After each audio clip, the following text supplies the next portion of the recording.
প্রিয় শিক্ষার্থী, তোমাদেরকে স্টুডেন্ট এক্স অনলাইন লার্নিং প্ল্যাটফর্মে স্বাগত। আজকে আমরা বৃত্তের একটি খুবই গুরুত্বপূর্ণ কনসেপ্ট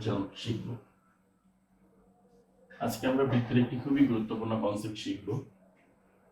যে কনসেপ্টটা অধিকাংশ স্টুডেন্টেরই সাধারণত সমস্যা থেকে থাকে। তোমাদের যারা বৃত্তের স্পর্শক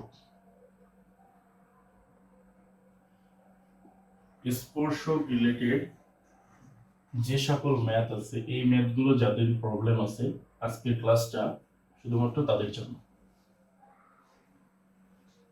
তাহলে চলো শুরু করা যাক। বৃত্ত করার সময় আমরা দেখেছি বৃত্তে আমাদের স্পর্শক নির্ণয় করতে হয়। যেমন বৃত্তের উপরে একটি বিন্দু দেওয়া আছে, এই বিন্দুতে একটি স্পর্শক নির্ণয় করতে বলল, অর্থাৎ এই স্পর্শকটি সমীকরণ নির্ণয় করতে বলল। তাহলে আমাদের খেয়াল করতে হবে, কোশ্চেনে একটা শব্দ থাকে বিন্দুতে, অর্থাৎ একটি নির্দিষ্ট বিন্দুতে একটি স্পর্শক অঙ্কন করা সম্ভব। তোমরা দেখবা যে কোনো একটি বিন্দু নাও, ওই বিন্দুতে শুধুমাত্র একটা স্পর্শক অঙ্কন করা সম্ভব, একের অধিক স্পর্শক সম্ভব নয়। তাহলে এই প্রশ্নটাই কি থাকবে আমাদের, একটি নির্দিষ্ট বিন্দু পি অফ x1, y1, এত বিন্দুতে একটা বৃত্ত x² + y² + 2gx + 2fy + c = 0 বৃত্তের স্পর্শকের সমীকরণ। এই সমীকরণটা কি হবে?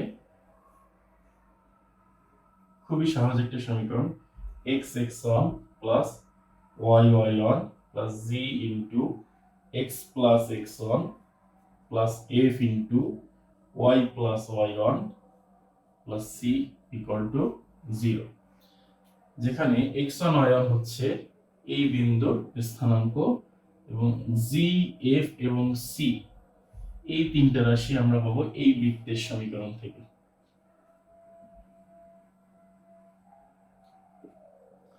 তাহলে আমরা এই ভ্যালুগুলো এখানে বসিয়ে দিলে আমরা এই স্পর্শকটার সমীকরণ কিন্তু খুব সহজে বের করতে পারবো।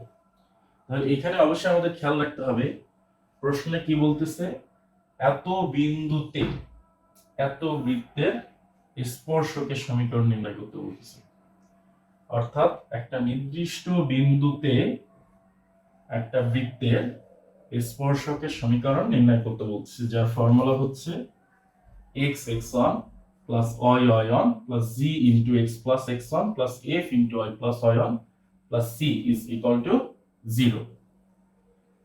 তাহলে এর আরেকটা প্রশ্ন কি রকম থাকতে পারে, এই একটা বৃত্ত, প্রশ্নে বলতে পারে একটা নির্দিষ্ট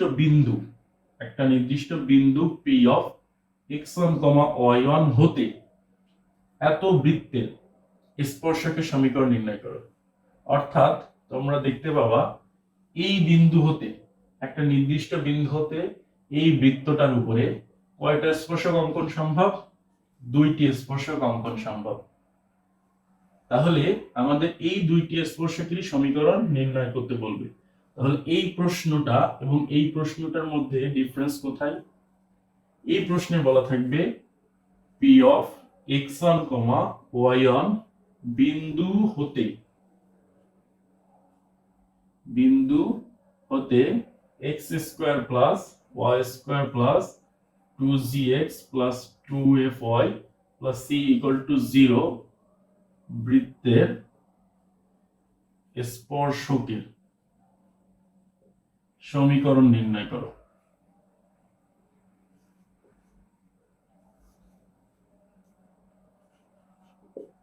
তাহলে এই প্রশ্নে বলছিল পি অফ x1, y1 বিন্দুতে এত বৃত্তের স্পর্শকের সমীকরণ নির্ণয় করে, এবং এই প্রশ্নে বলছে পি অফ x1, y1 বিন্দু হতে এত বৃত্তের স্পর্শকের সমীকরণ নির্ণয় করো।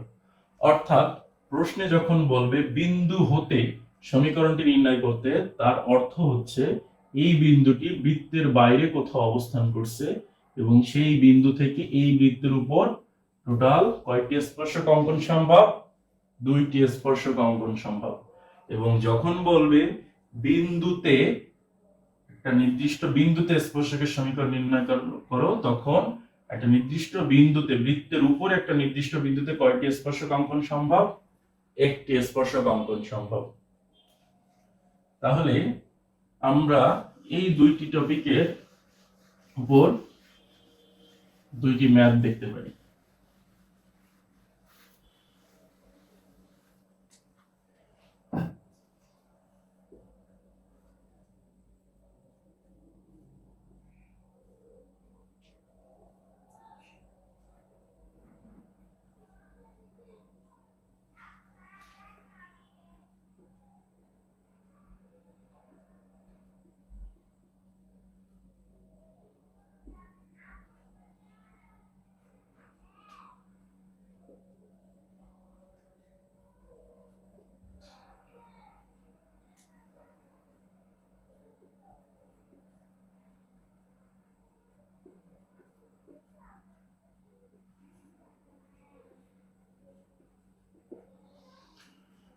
আমাদের প্রশ্নে কি বলছে? পি অফ 2,4 বিন্দুতে x² + y² + 4x + 6y + 3 = 0 বৃত্তের স্পর্শকের সমীকরণ নির্ণয় করো।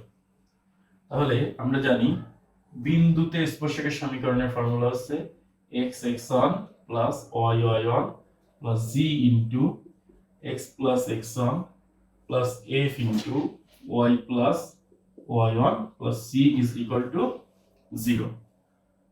তাহলে আমাদের x1 কত আছে? 2, তাহলে 2x, y1 আছে 4, 4y, এখানে g আছে 2, তাহলে 2 x + 2, f আছে 3, 3 y + 4, c আছে 3 + 3 = 0। তাহলে 2x + 4y + 2x + 4 + 3y + 12 + 3 = 0। তাহলে 4x + 7y + 12 and 4 and 3, তাহলে 16 + 3 19 = 0।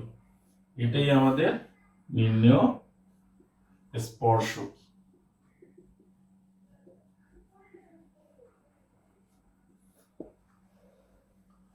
তাহলে খুব সহজে আমরা একটা নির্দিষ্ট বিন্দুতে স্পর্শকের সমীকরণ নির্ণয় করে ফেললাম। একই প্রশ্ন যখন আমাদের বলবে বিন্দু হতে, কি বলবে?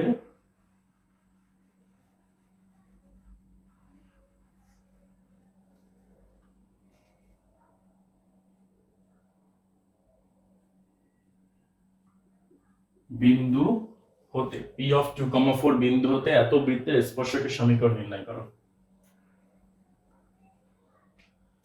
তার অর্থ হচ্ছে এই আমাদের বৃত্ত, এবং ধরে নিই এই হচ্ছে সেই বিন্দু পি অফ 2,4। তাহলে এই বিন্দু থেকে এই বৃত্তের উপর অঙ্কিত স্পর্শক এই দুটি, এই দুটি স্পর্শকের সমীকরণ আমাদের নির্ণয় করতে হবে। তাহলে সেটা আমরা কিভাবে নির্ণয় করতে পারি? আমরা জানি স্পর্শক সেটা কি? সেটা একটি সরল রেখা। তাহলে ধরে নিই এই সরল রেখাটার ঢাল m। তাহলে এটা কি ধরনের সরল রেখা? m ঢাল বিশিষ্ট এত বিন্দুগামী সরল রেখা। তাহলে m মনে করি m ঢাল বিশিষ্ট p of 2,4 বিন্দুগামী স্পর্শক কি হবে y minus y1 equal to m into x minus x1। এটাই হচ্ছে আমাদের এই স্পর্শকের সমীকরণ, যেখানে আননোন হিসেবে কি আছে ঢাল m। তাহলে এই ইকুয়েশনটাকে আমরা সিম্পলিফাই করি, mx minus 2m minus y plus 4 equal 0।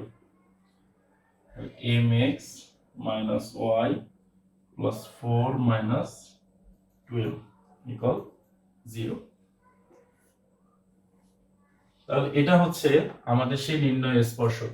এই সমীকরণটাই এই আননোন রাশিটা ভ্যালু যদি আমরা বসিয়ে দিতে পারি তাহলেই আমাদের সমীকরণটা স্বয়ংসম্পূর্ণ হবে। তাহলে আমরা সেটা নির্ণয় করি। এটা যদি আমাদের স্পর্শক হয়ে থাকে, আমরা জানি যে কোনো বৃত্তের স্পর্শক হতে গেলে কেন্দ্র থেকে ওই সরলরেখাটার যে লম্ব দূরত্ব সেটা অবশ্যই এই বৃত্তটার স্পর্শকের সমান হতে হবে, এই বৃত্তটার ব্যাসার্ধের সমান হতে হবে। মনে করি এই বৃত্তের ব্যাসার্ধ a এবং এই কেন্দ্র থেকে এই রেখার যে লম্ব দূরত্ব সেটা অবশ্যই ব্যাসার্ধের সমান হলেই কেবল এই রেখাটা এই বৃত্তের স্পর্শক হতে পারবে, তা না হলে কখনোই এই রেখাটা এই বৃত্তের স্পর্শক হবে না। তোমরা একটু খেয়াল করলে লক্ষ্য করবা, যদি সরলরেখাটা এরকম হয় তাহলে লম্ব দূরত্ব এতটুক, ব্যাসার্ধ এতটুক, কখনোই একই না। যদি সরলরেখাটা এখানে হয় তাহলে লম্ব দূরত্ব এতটুক, ব্যাসার্ধ এতটুক, সেই দুটাও সমান হয় না। তাহলে শুধুমাত্র বৃত্তের স্পর্শক কখন হবে, যখন ব্যাসার্ধ এবং কেন্দ্র হতে রেখার উপর লম্ব দূরত্ব সমান হবে, শুধুমাত্র সেই কন্ডিশনেই আমাদের একটা সরল রেখা একটা বৃত্তের স্পর্শক হতে পারবে। এবং এই কথাটা খুবই গুরুত্বপূর্ণ। ব্যাসার্ধ হওয়ার শর্ত, ব্যাসার্ধ হওয়ার শর্ত কি, কেন্দ্র হতে উক্ত রেখার লম্ব দূরত্ব ওই বৃত্তের ব্যাসার্ধের সমান হতে হবে। এটাই হচ্ছে আমাদের স্পর্শক হওয়ার শর্ত। তাহলে এটা যদি স্পর্শক হয়ে থাকে তাহলে এই বৃত্তের কেন্দ্র থেকে এই রেখাটার লম্ব দূরত্ব অবশ্যই এই বৃত্তটার স্পর্শকের সমান হবে। এই বৃত্তটার কেন্দ্র কত দেওয়া আছে, g এর মান 2, f এর মান 3, তাহলে কেন্দ্র কি হবে -2, -3। এই বৃত্তটার ব্যাসার্ধ কত, ব্যাসার্ধ নির্ণয় সূত্র আমরা জানি, a is equal to square root of g square plus f square minus c। তাহলে 4 plus 9 minus 3, তাহলে ব্যাসার্ধ হবে √10। শর্ত অনুযায়ী এই কেন্দ্র হতে এই রেখার লম্ব দূরত্ব সমান সমান কি হবে √10। তাহলে 1 নং রেখা বৃত্তের স্পর্শক হলে কি হবে, কেন্দ্র থেকে লম্ব দূরত্ব, কেন্দ্র থেকে লম্ব দূরত্ব নির্ণয়ের ক্ষেত্রে আমরা কি জানি, একটা বিন্দু p of x1, y1, এই বিন্দু হতে একটা রেখা ax plus by plus c equal to 0 এর লম্ব দূরত্ব নির্ণয়ের সূত্র কি ছিল, এই বিন্দুটা দিয়ে এই রেখাকে পাস করিয়ে দেব। তাহলে কি আসে ax1 plus by1 plus c by square root of x এর কোএফিসিয়েন্টের স্কয়ার প্লাস y এর কোএফিসিয়েন্টের স্কয়ার। তাহলে এটাই হবে কি এই দূরত্বটুকু। তাহলে আমরা সেটা বের করি। তাহলে এই রেখার লম্ব দূরত্ব কেন্দ্র হতে কত হবে, -2m minus plus 3 plus 4 minus 2m by square root of m square plus 1 is equal to square root 10। তাহলে -4m plus 7 by square root of m square plus 1 is equal to square root 10। So 7 minus 4m square equal to 10 into m square plus 1, both side e whole square করে দিলাম। তাহলে 49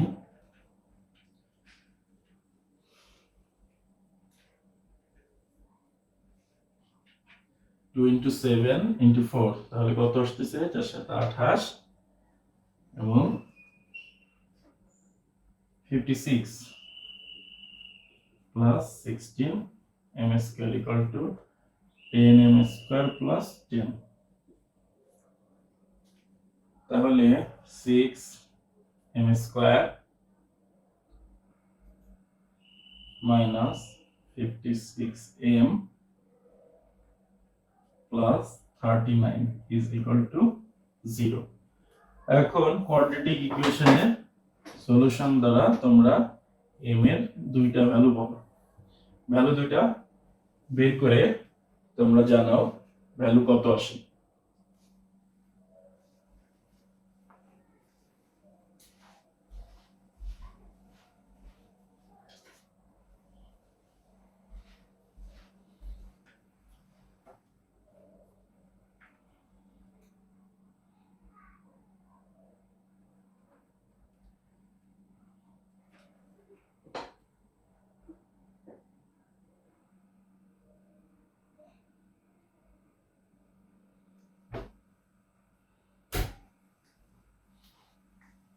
তাহলে আমাদের m এর value আসতেছে 28 plus 5 root 22 by 6 এবং আরেকটা আসতেছে মাইনাস। তাহলে m এর এই দুইটা ভ্যালু আমরা যদি এই ইকুয়েশনে ইনপুট দিই তাহলে আমরা দুইটা স্ট্রেট লাইন পাচ্ছি, একটা এই স্ট্রেট লাইন এবং আরেকটা স্ট্রেট লাইন, অর্থাৎ আমাদের দুইটা স্ট্রেট লাইন সলভ হয়ে গেল। আমরা বিন্দু হতে কয়টা স্ট্রেট লাইন বের করতে পারবো? দুইটা স্ট্রেট লাইন। পরবর্তীতে এই টপিকের উপরে আমরা আরো কিছু উদাহরণ দেখব।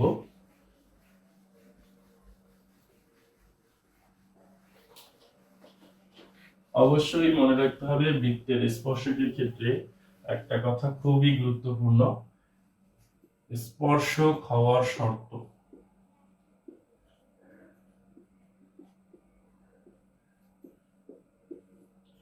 সেই শর্তটা কি? কেন্দ্র হতে লম্ব দূরত্ব বৃত্তের ব্যাসার্ধের সমান।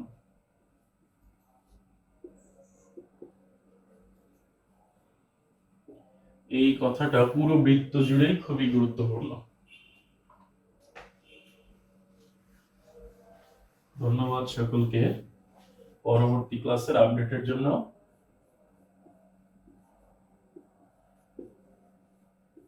অবশ্যই সাবস্ক্রাইব করে রাখবে।